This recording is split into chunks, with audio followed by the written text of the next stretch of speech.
Here's the big challenge of life. You can have more than you've got because you can become more than you are. So if you want to make six figures, you can't just be talking about you want to make six figures. You hear what I'm saying to you tonight? If you do the three things I tell you to do tonight, I guarantee you, whatever it is you want to do in life, you'll be able to do. You will be able to accomplish whatever you want to academically, financially, relationally, whatever. So three things. All right, now I'm going to tell you the story. I got to get out of here. And the story is about, you guys have probably heard about this before. It was a young man who, he wanted to make a lot of money. And so he went to this guru, right? And he told the guru, I want to be on the same level you on. And so the guru said, if you want to be on the same level I'm on, I'll meet you tomorrow at the beach at 4 a.m. He like, the beach? I said, I want to make money. I don't want to swim. Guru said, if you want to make money, I'll meet you tomorrow, 4 a.m. So the young man got there at 4 a.m. He all ready to rock and roll, got on the suit. He should have wore shorts. The old man grabs his hand and said, how bad do you want to be successful? He said, real bad. He said, walk on out in the water. So he walks out into the water. Watch this. When he walks out into the water, it goes waist deep. So he like, this guy crazy. Adrian, he like, I want to make money. He got me out here swimming. I didn't ask to be a lifeguard. I want to make money. He got me in. So he said, come out a little further. Walked out a little further. Then he had it right around this area, the shoulder area. So this old man crazy. He's making money, but he crazy. He said, come on out a little further. He came out a little further. It was right at his mouth. My man like, I'm about to go back in here. This God is mine. So the old man said, I thought you said you wanted to be successful. He said, I do. He said, walk a little further. He came, dropped his head in, held him down, hold him down. My man getting scratching, holding him down. I got you. I know you brushed it out, but I got you. He had him held down. I need you for an illustration. He had him held down. Just before my man was about to pass out, he raised him up. He said, I got a question for you. Somebody answered the question for me. He said, when you were underwater, what did you want to do? Lee, I'm looking for a different word though than lip. What's that word? He said, I wanted to breathe. He told the guy, he said, when you want to succeed as bad as you want to breathe, then you'll be successful. I don't know how many of y'all got asthma in here today, but if you ever had an asthma attack before, you short of breath, SOB, shortness of breath, you wheezing. The only thing you trying to do is get some air. You don't care about no basketball game. You don't care what's on TV. You don't care about nobody calling you. You don't care about a party. The only thing you care about when you're trying to breathe is to get some fresh air. That's it.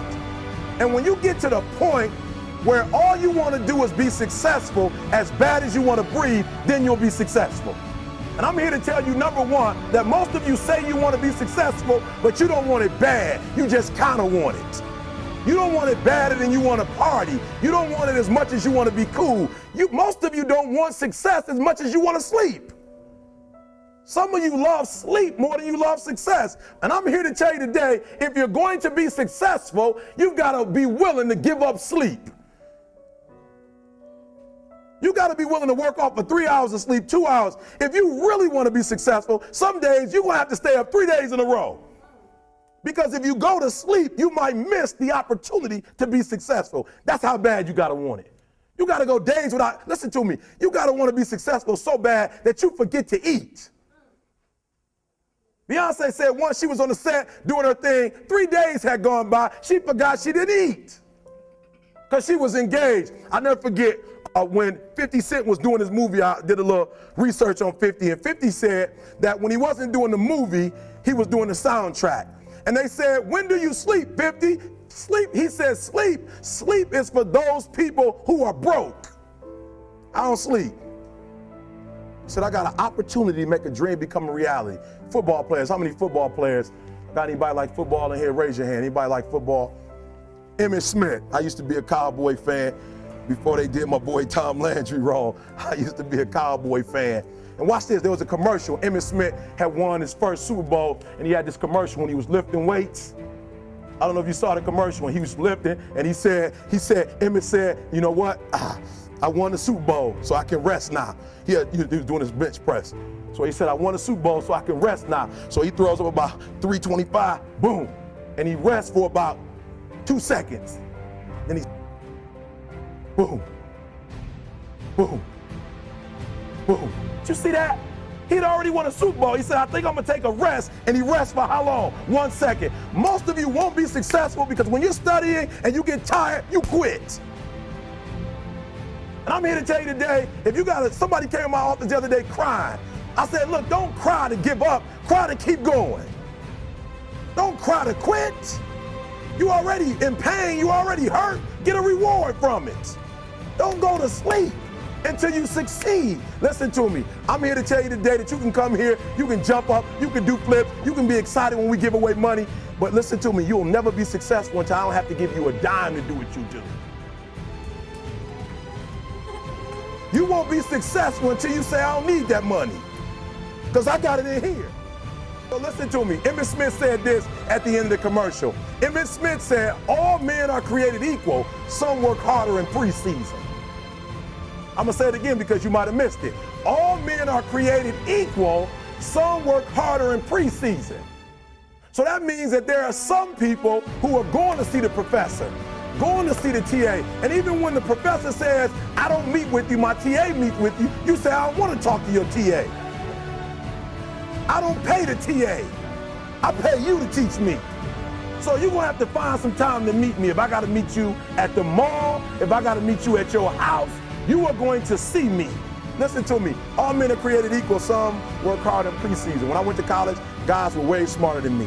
4.0s, 3.0. They went to the Ivy League high schools, came to Oakwood from these great high schools. Most of them are not doing what I'm doing. Why? Because it's not about where you come from. It's about heart. You come to a place where, being smart ain't enough.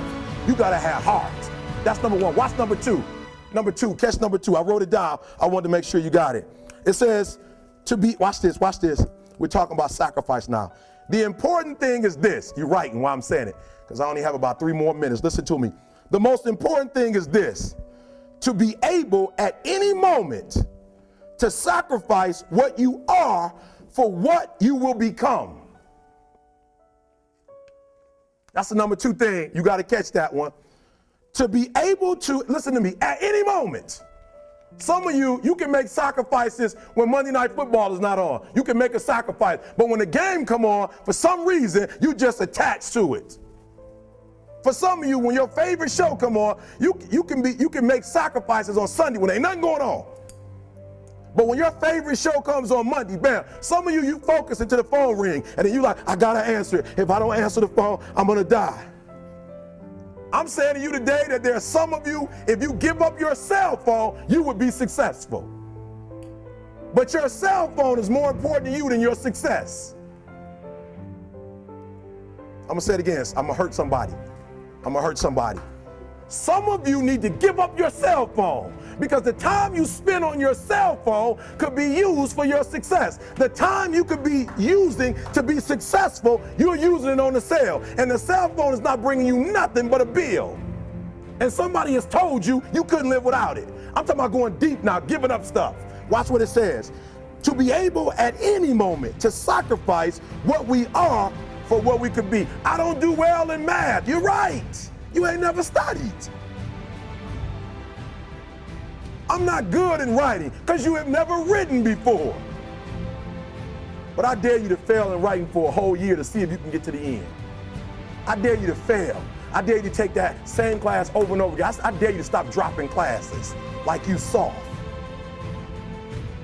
Always want to give up. I'm dropping. Why are you dropping? I'm so grateful that the slaves didn't drop and quit. Say, I'm just going to stop. I'm a slave. I'm just going to be a slave. I'm going to quit. Listen to me. The slaves said, we will live because one day we will become. We will always be slaves. So today, although we're slaves, we're going to act like we're free, and one day our children will be free. If the slaves would have just said, we quit, we give up, we would have died in the Middle Passage. But some slaves said, I don't care what we go through, we're going to survive this. 400 years of slavery, we're going to get through this. And you can't get through it 1825. You can't get through a writing class, and you got tutor after tutor, resource after resource. The problem is, you ain't never felt no pain before. You're soft. It's a soft generation. You quit on everything. Our people did not quit. Harriet Tubman not only made it, she went back and got some more. She said, you know what, I made it, but I'm going to walk all, listen to me, shh. not ride the bus. I'm gonna walk all the way back down to the south to get some more. And you quitting on 1825? Now watch this. You quit after you, listen to me, you get a sleeping bag and you wait for them. You wait for the first WRA instructor to come in and you come out your sleeping bag, I need help. You quit after you do that. You quit after you had, listen to me, a WRA party. I'm having a party. Everybody come over. I got food, everything. And let them get over there. Let it be all the best writers. All right, I fooled y'all. I want to have a writing party.